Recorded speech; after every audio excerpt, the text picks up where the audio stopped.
दूसरे प्रकार का सतीत्व कैसा होता था कि जैसे ही सुना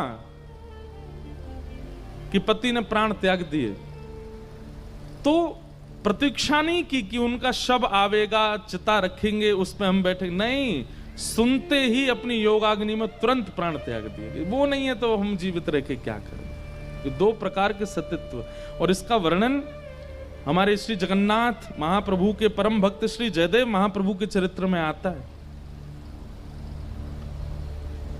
जयदेव महाप्रभु जिन्होंने गीत गोविंद की रचना की, बहुत ध्यान से सुनिएगा। उनकी पत्नी कौन थी? परसों हमने बताया था, पद्मावती। जयदेव महाप्रभु के साथ रहते रहते, गीत गोविंद का पाठ करते करते उनकी पत्नी पद्मावती में भी कई भगवत लक्षण आने लग गए थे। जैसे जयदेव महाप्रभु तेजस्वी थे, जैसे जयदेव महाप्रभु प्रभावशाली थे, ऐसी उनकी पत्नी भी रहती पत्नीत्व में थी, रहते वो भीतर ही थी, लेकिन उसका प्रभाव भी कम नहीं था। तो एक बार एक राजा ने जयदेव महाप्रभु से दीक्षा ग्रहण कर ली। सब लोग इधर देखो, ध्यान से सुनो। दीक्षा ग्रहण करके जयदेव महाप्रभु को अपनी गुरु पदवी पर बिठा करके अपने राज्य में ही उनको कहा कि आप यहीं निवास कीजिए। तो जयदेव महाप्रभु ने विचार किया कि राजा के यहां रह करके उसको सही निर्देशन देने से राज्य का भला होगा। अच्छा, रुक जाते हैं। कुछ दिन बाद जयदेव महाप्रभु ने कहा कि आप अपनी गुरु मां को भी बुलवा लो यहीं पे, मतलब पद्मावती जी को। तो राजा ने सहर्ष स्वीकार किया और पद्मावती गुरु माता, उनका आगमन हुआ। हमारी निवेदन है, बहुत ध्यान से सुनिएगा। तो जो राजा की पत्नी थी, कहीं ना कहीं उसके मन में यह भाव आता था कि आज तक तो उसी को ही पूजते थे पूरे राज्य में सब लोग, राजमाता राजमाता कहकर के सब लोग उसको वंदन करते थे। लेकिन जब से पद्मावती का आगमन हुआ, गुरु माता का आगमन हुआ, तो जो प्रणाम करने वाले सिर झुकाते ना, वो पहले पद्मावती जी को झुकाते, बाद में रानी को झुकाते। रानी को इस बात से थोड़ा मनी मन ईर्ष्या होने लगी। एक बात कहें, कबीरदास जी का एक पद है, मुझे याद नहीं आता, उसमें कबीरदास कहते हैं, काम जीत लोगे, क्रोध जीत लोगे, लेकिन ईर्ष्या नहीं जीती जाती। दूसरे के प्रति सम्मान देख करके उसके प्रति ईर्ष्या ना हो, ये तो कोई जगन्नाथ महाप्रभु की कृपा दृष्टि भाजन व्यक्ति के साथ ही हो सकता है कि उसमें ईर्ष्या ना आवे, आ ही जाती है।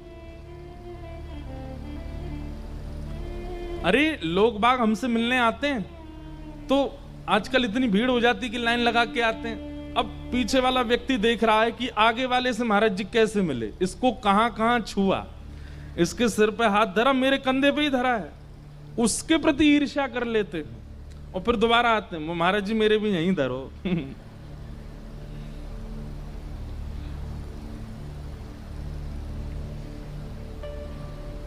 हमें तो बहुत कुछ देखना पड़ता है कथाओं में। महाराज जी कथा में ना एक अमुक नाम का व्यक्ति आएगा, मैंने कहा अच्छा, वो आपसे कहेगा कि मेरे घर आ जाओ, पर आप मना कर देना।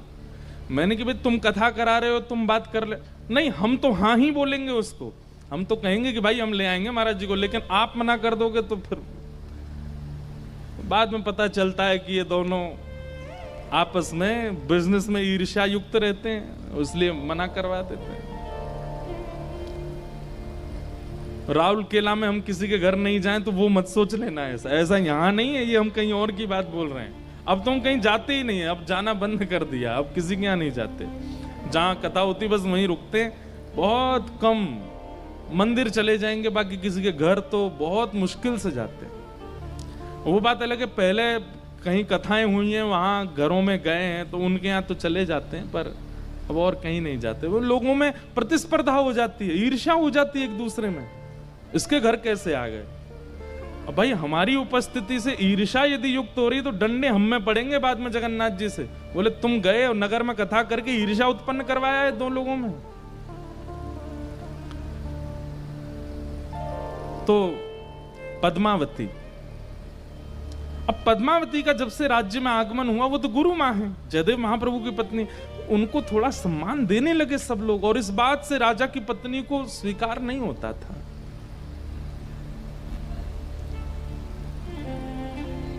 अब तो ये भी स्थिति हो गई थी कि जब सभा में बैठते थे तो राजा बैठता था, राजा के बगल में थोड़े ऊंचे सिंहासन पर जयदेव महाप्रभु बैठते थे, और रानी वास में रानी बैठती थी, उससे थोड़े ऊंचे सिंहासन पर पद्मावती बैठती थी। वो गुरु माँ है। सब चीजों से ईर्ष्या उत्पन्न होती जा रही थी। एक दिन की बात, सब रानीवास में बैठे थे, तभी कुछ लोगों ने आकर के कहा, रानी, आपके दूर के भाई, उनका युद्ध चल रहा था ना? बोले जी।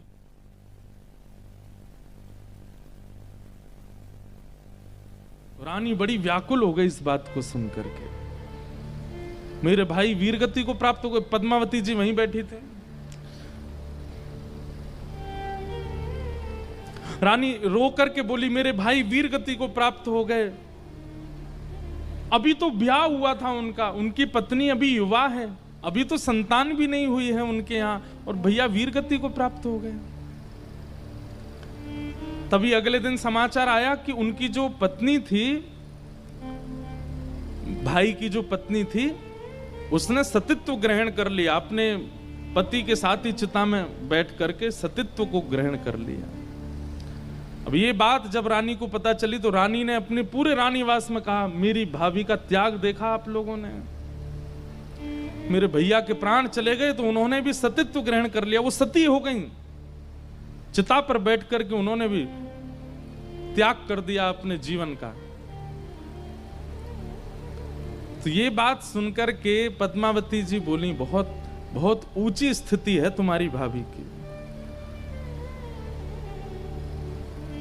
लेकिन इससे भी ऊंची स्थिति की सतीत्व हमने सुनी है, और वो सतीत्व ऐसा होता है कि पति की मृत्यु की खबर पड़ते ही प्राण अपने आप निकल जाते हैं, स्वतः निकल जाते हैं।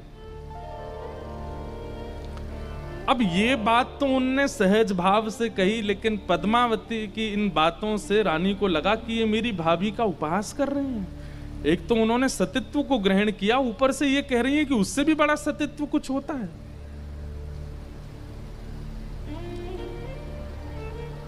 पद्मावती की बातों को सुनकर के रानी बोली, आप भी पतिव्रता नारी है ना? पद्मावती बोली, इसमें कोई संशय नहीं है, मैं जयदेव महाप्रभु के प्रति अपने इष्ट भाव रखती हूं, वही मेरे जगन्नाथ हैं, वही मेरे सर्वस्व हैं। और एक दिन ऐसा स्वांग रचा,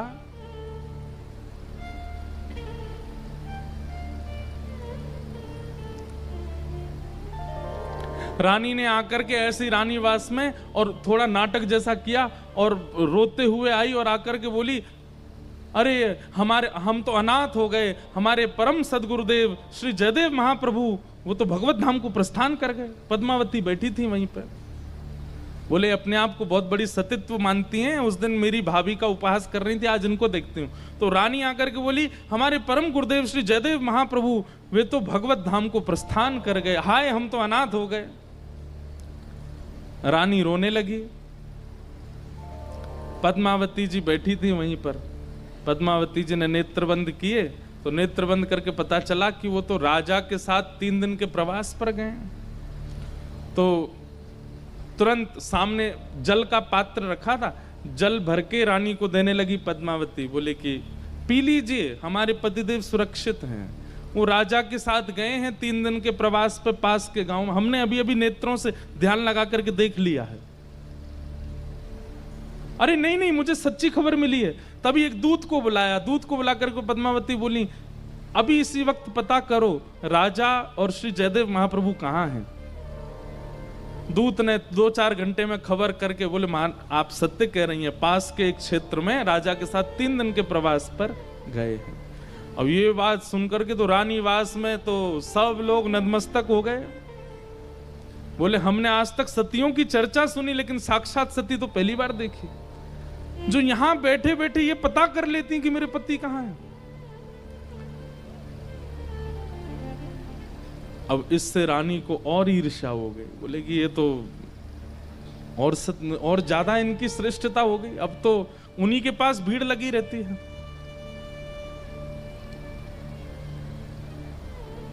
एक दिन रानी हट करने लगी राजा से और राजा को कहती है कि आप उत्तर भारत की यात्रा पर जाओ। बोले जाएं क्यों, कोई जरूरत ही नहीं है, फिर क्यों जाएं? बोले नहीं, आप लेके जाओ और इनको लेकर के जाओ, जयदेव महाप्रभु को लेके जाओ, मुझे इनकी पत्नी की परीक्षा लेनी है। अपने पति को बता दिया। राजा ने कहा तुम अच्छा नहीं कर रही हो, इससे अनर्थ हो जाएगा, पूरे राज्य का सर्वनाश हो जाएगा, तुम गुरुदेव और गुरुमां की परीक्षा ले रही हो। लेकिन पत्नी हट, नतमस्तक होना ही पड़ता है, चाहे राजा हो पति। भोजन प्रसाद बंद कर दिया, बात करना बंद कर दिया राजा से। अंत में राजा बोला देवी होगा तो अनर्थ हमारा, लेकिन तुम्हारे इस हट के आगे मैं अपनी हार मानता हूं, ले जा रहा हूं उत्तर भारत किया। क्योंकि रानी को पता था कि उत्तर भारत दूर है, वहां से संदेश नहीं आ पाएगा, और तब मैं ये कह दूंगी कि उनके प्राण चले गए, और तब देखती हूं क्या होगा। लंबी यात्रा पर राजा जयदेव महाप्रभु को लेकर के चले गए, और कुछ दिनों के बाद रानी ने फिर वैसा ही स्वांग किया।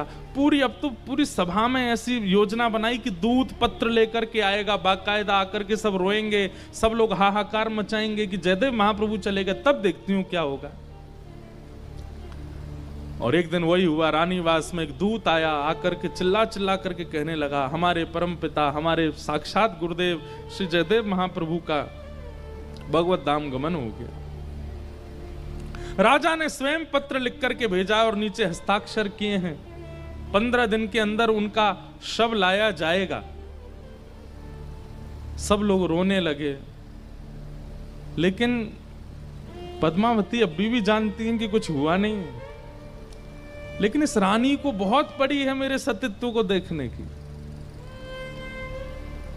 और तुरंत पद्मावती जी ने योग ध्यान लगाया और अपनी योग अग्नि से अपने सतीत्व को ग्रहण कर लिया और वहीं अपने प्राण त्याग दिए। प्राण त्याग करके शिथिल शरीर पड़ा है उनका, प्राण जा चुके। ये देख करके तो रानी तो घबरा गई, बोली सच में चली गई क्या? वैद्य बुलाया, वैद्य ने कहा इनकी नब्ज नहीं चल रही है, इनकी श्वास नहीं चल रही है, हृदय की धड़कन रुक चुकी है, प्राण निकल चुके हैं इनके। अब सब स्वांग जो कर रहे थे, नाटक कर रहे थे, वो सब रानी से कहने, रानी ये क्या कर दिया आपने? जयदेव महाप्रभु तो जीवित हैं, तो इन्होंने प्राण त्याग दिए। बोले राजा को अभी पत्र लिख करके कहो कि वो तुरंत वापस आवे, आधे रास्ते से ही आवे, अब मैं कैसे संभालूंगी, क्या होगा? आधी ग्लानी होने लगी अपने ऊपर। 3 दिन तक उनका शव रखा गया, 3 दिन तक उनके शव को रखा पद्मावती जी के, और 3 दिन बाद राजा लौट करके आए, साथ में जयदेव महाप्रभु आए। रानी ने सब सत्य बता दिया। बोले गुरुदेव मुझसे अपराध हुआ, मैं जानबूझ के इनका सतीत्व देखना चाहती थी, इसलिए मैंने 2 बार अपराध किया। पहले बार में तो इन्होंने अपना सतीत्व का परिचय दिया, पर दूसरे बार में तो पूर्ण परिचय दे दिया, इन्होंने प्राण त्याग दिए। जयदेव महाप्रभु बोले तुम चिंतित मत हो। अपनी पत्नी पद्मावती के शव के पास जयदेव महाप्रभु गए और उनके सिर को उठा करके अपनी गोद में रखा, महाप्रभु श्री जगन्नाथ जी का स्मरण किया, और स्मरण करके कान के समीप जाकर के जयदेव महाप्रभु गीत गोविंद का पाठ करने लगे। धीर समीरे यमुना तीरे बसती बने मन माली। जब गीत गोविंद का पाठ किया और महाप्रभु जगन्नाथ जी का स्मरण करते हुए जगन्नाथ जगन्नाथ जगन्नाथ रक्षमाम महाबाहो महाबाहो महाबाहो पाहिमाम। अरे प्रिय पद्मावती, अब अपनी योग निद्रा त्याग दो। तुम्हारा सतीत्व ग्रहण करना तब सार्थक होता जब मेरे प्राण चले गए होते, पर मैं तो जीवित हूं।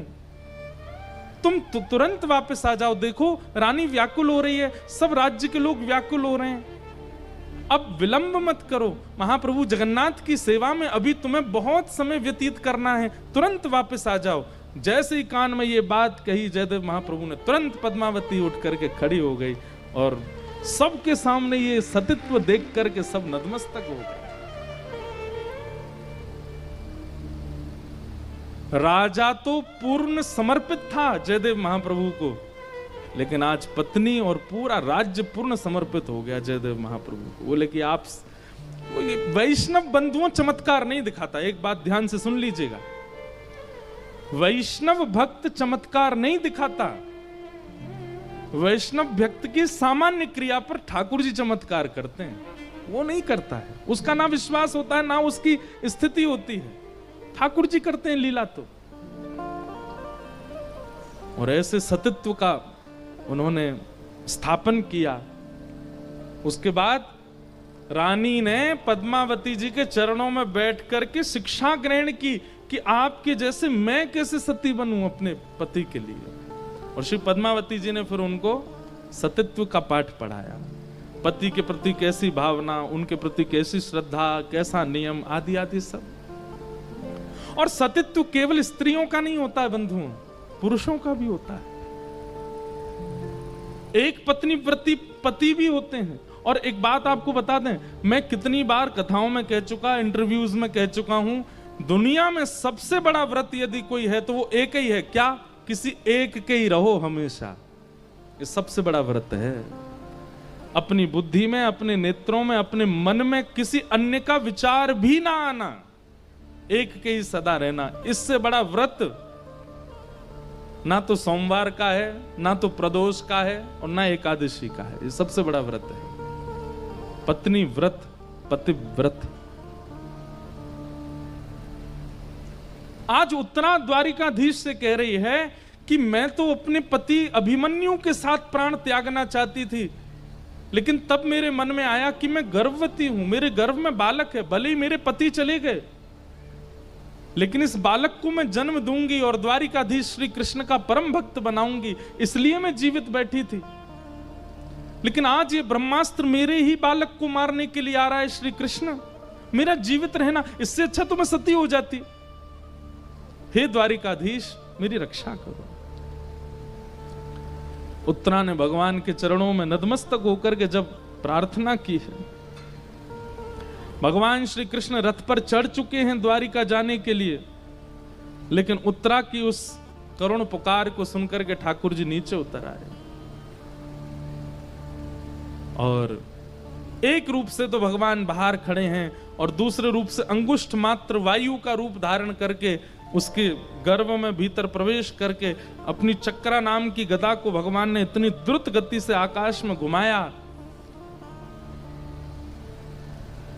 अश्वत्थामा के द्वारा छोड़ा गया ब्रह्मास्त्र आकाश में नष्ट हो गया, और उत्तरा के गर्भ के बालक की रक्षा हो गई। बोलो भक्त वत्सल भगवान की।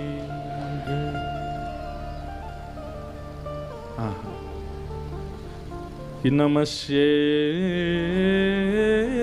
पुरुषं त्वाद्यम्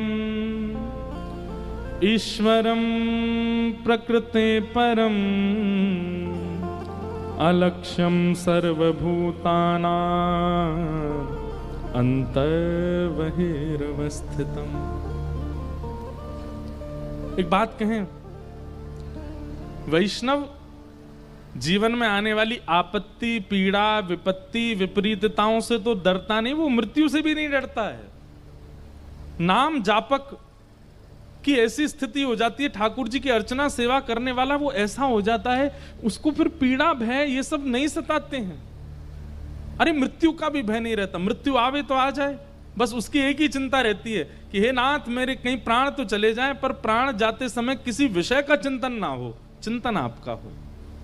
वो उसको एक बात का ही भय रहता है कि नाथ मेरे प्राण चले जाएं, मेरे जीवन में संकट आ जाए, मैं भले ही निर्धन हो जाऊं, भले ही धनवान हो जाऊं, भले ही पत्नी संग रहे चली जाए, बच्चे मिले ना मिले, जीवन में व्यापार चले ना चले, इन सब से वो चिंतित नहीं होता। चिंता उसको केवल एक बात की रहती है, कैसी भी स्थिति परिस्थिति बने, आपकी विस्मृति मुझे नहीं होनी चाहिए। सुख आने पर मैं फूलूं ना, दुख आने पर मैं भूलूं ना। आपका ध्यान निरंतर मेरे चित्त में बना रहे, यही उसकी एक चिंता का कारण बन जाता है। ऐसी चिंता जब आपकी बन जाए तब मानिए कि आप वैष्णव। अभी हमारी चिंता का कारण ठाकुर जी का भजन चिंता का कारण नहीं है, लेकिन एक बात कहें, हमारी गद्दी पे बैठ के देखो, ये भी कई लोगों की चिंता होती, आते मिलने, हमें ब्रज मिलेगा, हमें किशोरी जी कभी बुलाएंगे, हमें महाप्रभु जगन्नाथ जी अपना दर्शन कराएंगे। चिंता का आजकल थोड़े चतुर भक्त होते हैं। एक हमारे पास आया, वो क्या बोलता है, महाराज जी मेरी दो ही कामनाएं। मैंने क्या, एक तो मेरा व्यापार बहुत अच्छा हो जाए, दूसरा मुझे ठाकुर जी के प्रत्यक्ष दर्शन हो जाए। मैंने कि बहुत चतुर हो बेटा, दोनों चीज मांग लिए। मेरा व्यापार बहुत अच्छा हो जाए, व्यापार अच्छा हो जाए मतलब आमदनी अच्छी हो जाए, आमदनी अच्छी हो जाए मतलब घर बन जाए, घर बन जाए मतलब गाड़ी आ जाए, गाड़ी आ जाए मतलब बढ़िया कन्या से ब्याह हो जाए, मतलब संतान भी सुंदर हो जाए, सब कुछ बढ़िया, और फिर कृष्ण भी मिल जाए। प्रेम गली अति सांकरी, तामे दो ना समाए। आप चाहते हैं कि ये विषय भी मिल जाए और ठाकुर जी भी मिल जाए, असंभव। और विषय यदि मिल भी गया, कई धनवान लोग यहां बैठे हैं, वो लोग अगर सोचें कि हमारे पास तो सब कुछ है, हमें ठाकुर जी नहीं मिलेंगे, कई विषय मिल भी जाएं तो उस विषय के प्रति वैसी आसक्ति नहीं होगी।